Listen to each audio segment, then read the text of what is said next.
তা রাসূলুল্লাহ সাল্লাল্লাহু আলাইহি ওয়াসাল্লাম এটাই বলছে, ইচ্ছে করে মুতাআম্মিদান, ইচ্ছে করে যে নামাজ ছেড়ে দিল সে কুফরি করল, ফাকাদ কাফারা, সে কুফরি করল।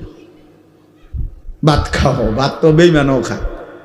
ঘুম যাইও বাবা, ঘুম সবাই যায়, জন্তু জানোয়ারও ঘুমায়। এই জন্য জনপ্রিয়তা দিয়া কি করবা?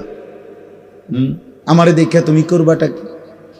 আর তোমার জনপ্রিয়তা পছন্দ দিয়ে আমি করবোটা কি? মনে করেন একজন বক্তারে দেখতে আসলা অনেক ছেলে, স্পষ্ট এটা আল্লাহর দুশ্মন। কোন মানুষকে দেখতে আসলা কিন্তু মালিককে সেজদা দিলা না, কত বড় নিকৃষ্ট দুশ্মন। আমার মতো একজন মৌলবী দেখলে কি হবে বেটা? আমার দিয়ে করবা কি?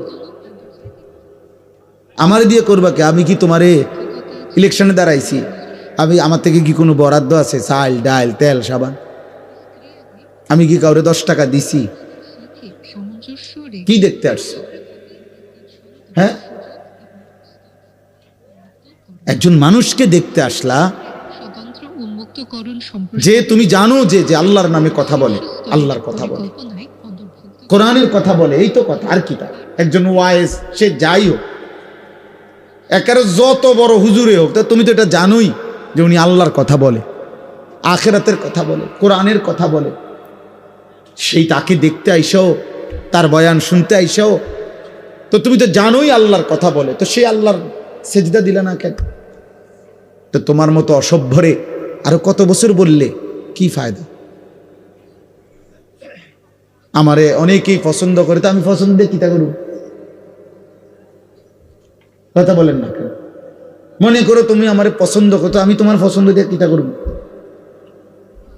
ফাসেকের পছন্দ দিয়া? কোন ফাসেক, এই পৃথিবীর সমস্ত ফাসেক পাপী কোন আলেমে দ্বীনকে মহব্বত করে, তো এই আলেমে দ্বীনের এতে ফায়দা কি?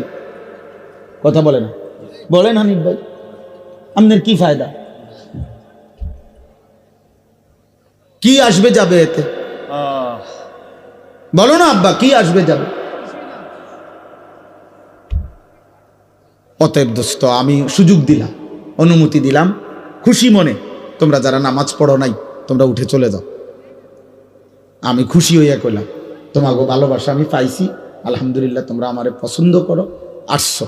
আমি তো এত তামসা তো চাইছো, হুজুরের তামসা দেখছো না? এই যে হুজুরের ডকের, এই যে দেখলা তামসা দেখছো তো, আর কি তা হুজুরের দেখছো?